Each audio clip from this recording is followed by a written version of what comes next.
বিএনপির ভারপ্রাপ্ত চেয়ারম্যান তারেক রহমান কর্তৃক রাষ্ট্র কাঠামো মেরামতের ৩১ দফা বাস্তবায়নের লক্ষ্যে ঢাকার ধামরাইয়ে বিএনপির তৃণমূল নেতাকর্মীদের সাথে মতবিনিময় সভা অনুষ্ঠিত হয়েছে।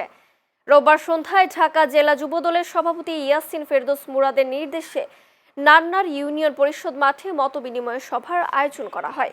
এ সময় নান্নার ইউনিয়ন বিএনপির নেতা মোহাম্মদ মনিরুল ইসলামের সভাপতিত্বে সভায় প্রধান অতিথি ছিলেন ঢাকা জেলা বিএনপির সাবেক যুগ্ম সাধারণ সম্পাদক মোহাম্মদ এনায়েত হোসেন।